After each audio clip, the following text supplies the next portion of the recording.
Não vai dar nem pra ver. Mas dá pra ver o brilho chegando lá, ó. Não tem que agora não, vamos ver aqui. Ó.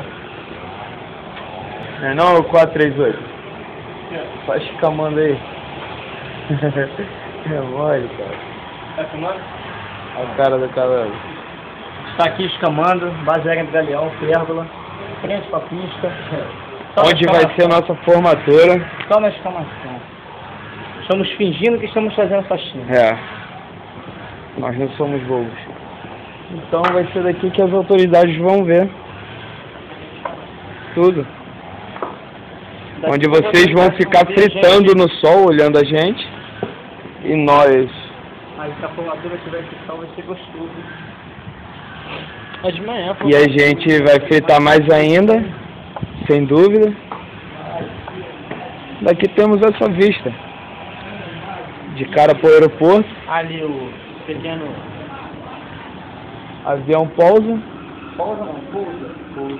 Ah, moleque. Pousa. Vai dar de professor da cara do caralho. Caralho. Pô, eu era professor. Porra. Agora a gente vai falar mais de guerra e vai sair. Eu era professor, eu nunca vou perder os picos de guerra. Ah, moleque. Concorda? Não. Nunca vou perder os picos, professor. E ali o T-130. O pequeno? Bandeirante. Não, aquele é o búfalo. Ele é o búfalo. Cadê o búfalo? Ali, cara. Aquele ali, ó. Paradão, grandão ali, ó. Daqui a pouco a gente vai dar um rolê nesse aqui. Aquele não é Hércules? Então é. Mas é búfalo. Hércules. Daqui a pouco a gente vai dar um rolê nele. Ah, Descendo a via show. bem capaz.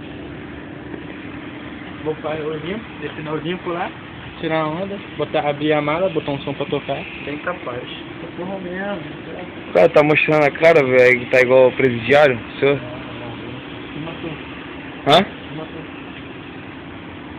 O senhor tá com um bigode grande. Senhor é mulambo. Quem? Fudeu.